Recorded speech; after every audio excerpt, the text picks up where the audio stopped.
Why the Episcopal Actors Guild is so important and why should we support them more? I think basically because of the platforms that they are giving to all. Um, and I think it's not even a platform where they want you to present a certain way. It's a freedom to it. I love so far my experience with it, and I love the diversity that they stress, and it's important to keep actors working as well as when things like this particular crisis happen, that there's funding for actors, performers, etc., to to be able to sustain themselves during situations like this. So they do that and then some, and I think that's important. You know, it's all about, to me, sharing is caring, and for abundance to happen, it is about sharing, and I think they do that very well. Hello, my name is Karen Smith, a playwright, and if you want to know more about the Episcopal Actors Guild, just watch this video. I'm so glad to be a part of it. A friend of mine who I've known for 1,000 years, Alvin Alexis, he had said during this shift as we have been in, early part of the shift, that this organization was looking for playwrights, and they were looking for some shorts. And he asked me, did I have any? And I'm like, yeah, I have, I have some, even one I was just recently developing. And he said, well, send it to Omar, and he's a person to reach out to. I'm going to send you his information and see what he thinks. I'm like, okay. And I kind of didn't think about it again, because that happens all the time where you send stuff and nothing happens, or because I'm pretty busy as a percussionist too. I'm a playwright as well as a percussionist. So I'm always working on something, even with other people. But he really responded back pretty fast, and that's how I became a part of it. Back in August, I did a small plate series that they did, and in fact, one of the plays that's in this next one is from that trilogy that I wrote called The Suitcase. It's three different plays of different. One is really like a full one act, and the other ones are very short one act. So that's how I got involved with them. The first thing I did with them was this past August. Story arc is a woman contemplating her life. She's in this this isolated bathroom, and she's in her moment, and in that moment, which I felt possibly for me myself too, but in that moment, that particular voice comes to her that helps her through this getting through this moment. The conversation of the future almost kind of talks to her and get her to realize that there's things that she will miss if she stops right here.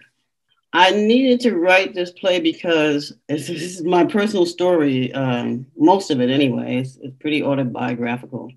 I worked on the 52nd floor in New York, and I was temping at this job that I didn't really like, and I was very heavily into a depression, and I just felt like, and at that time I also was still in theater, and I felt like it wasn't happening right, and I just was really low. And so I decided to say, goodbye to life in one aspect. It's just not worth it. And in that particular building at that time, there was no windows guards like they have now. And it just, every time I would go to the bathroom, I would look out this window, and you could open the window, and I would look down, and it's like, I could, this could happen to me. I could just kind of fall out and nobody would even know for a while.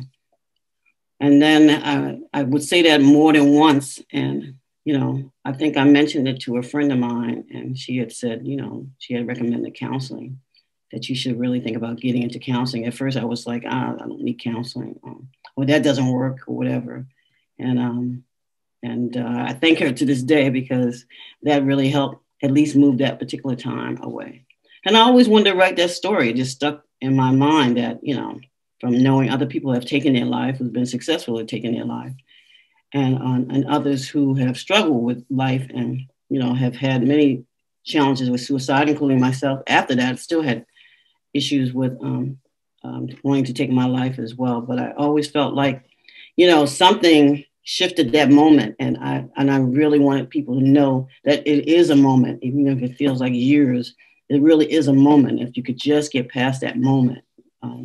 There's a Yoruba expression that says, don't give up 10 minutes before the miracle happens. And that's kind of in there too.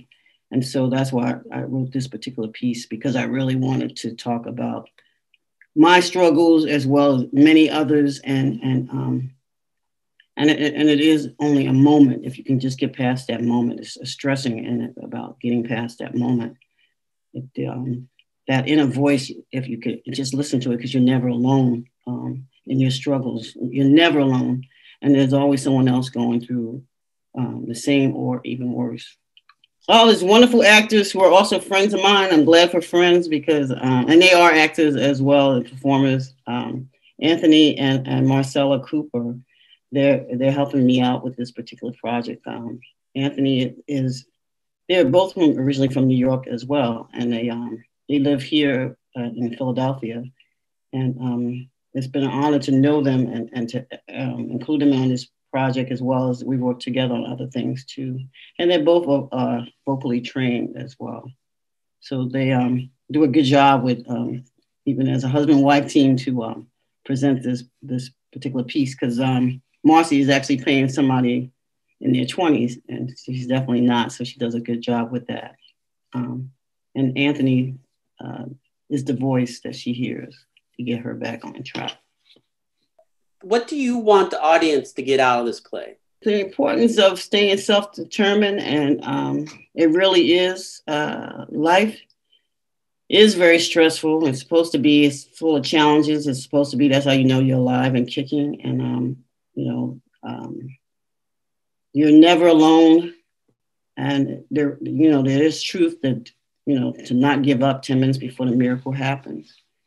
Because we all play a role in something. We all have, touched someone else's life, or 2 or 10.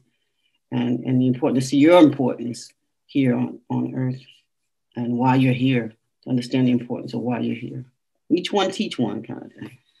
What am I looking forward to for the whole Black Voices event? I guess one, to again, to be a part of the Episcopal Actors Guild and their the presentations that they do. I think it's very important to even stress there is the importance of hearing from the Black voice in our stories. But I feel our stories are so much the same. I don't feel that there really is that much difference. Yet I'm the one that might be experiencing it, but I see so many similarities as well. So I'm glad to be a part of it and be able to tell this story.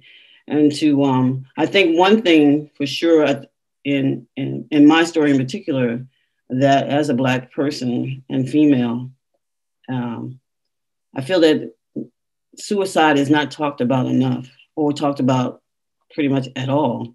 So I feel that it is very much alive, and it's very much a part of the Black community. So I feel that needs to be stressed. That's why I'm glad it was picked. Why must the viewers watch the Black Voices event? I feel like it kind of says it on itself. It's important to hear the stories of Black voices and just the fact that we do have stories to tell, and the stories are extremely empowering, and others need to hear, as well as and Black people need to hear our voices as much as possible, presented, our stories told in every kind of platform.